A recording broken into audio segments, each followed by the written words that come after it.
அனைவருக்கும் அன்பு கலந்த வணக்கம். நான் உங்கள் செல்வா. நிலத்திலும் குலத்திலும் உள்ள உறவுகள் என்னை ஒரு இலக்கியவாதியாக, ஒரு எழுத்தாளராக அறிந்திருப்பார்கள். அதுபோல தாயகத்திலே உள்ள மக்கள் என்னை ஒரு ஆசிரியராக அறிந்திருப்பார்கள். என்னுடைய மாணவர்கள், நண்பர்கள் பலர் கேட்டதற்கு இணங்க தமிழ் பாடு என்னும் தலைப்பிலே கிழமைக்கு 2 அல்லது 3 நாட்கள் தமிழ் பாடம் சம்பந்தமான விடயங்களை மிக அழகாகவும் நகைச்சுவையாகவும் அனைவருக்கும் உள்ளத்திலே இடம் பிடிக்கக்கூடிய வகையிலே படிப்பித்து நான் சமூக வலைத்தளங்களிலே வெளிப்படுத்தலாம் என எண்ணியுள்ளேன்.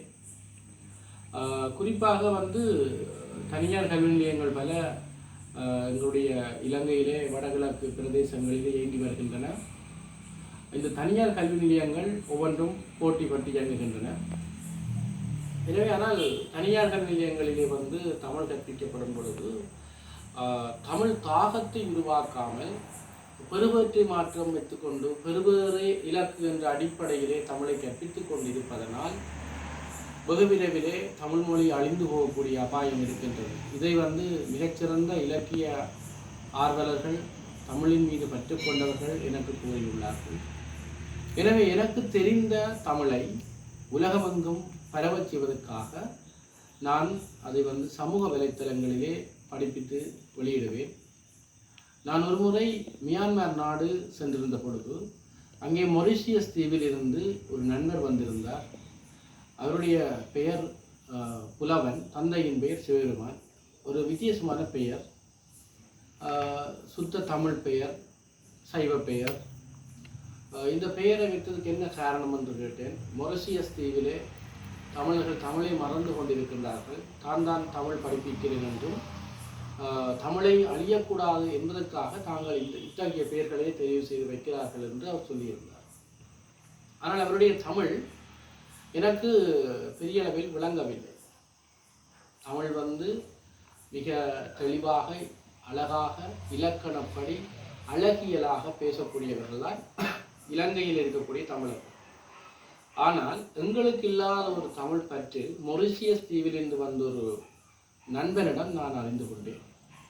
பர்மா நாட்டில் நான் போன பொழுது அங்கே முருக ஆலயங்களிலே தான் தனியார் கல்வியங்கள் நடைபெறுகிறது. அப்போ நீங்கள் என்ன படிக்கிறீங்க என்று கேட்ட பொழுது, இங்கே இலங்கையில் ஏஎல் படிக்கக்கூடிய, காப்போத்த உயர்தரம் படிக்கக்கூடிய வயதிலே உள்ளவர்களால் அங்கே ஆசிரியர்கள், அவர்கள் தமிழ் படிப்பிக்கிறார்கள்.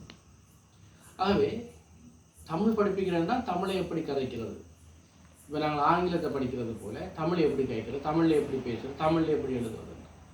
அப்போ பர்மா நாடு, மொரிஷியஸ் தீவு, மலேசியா இப்படி இலங்கையை விட மொழியிலே ஒரு தாழ்ந்த நிலையிலே உள்ளவர்கள் அந்த மொழியை அழிவடையக்கூடாது என்பதற்காக அங்கே ஆலயங்களிலே தமிழ் கற்பிக்கின்றார்கள்.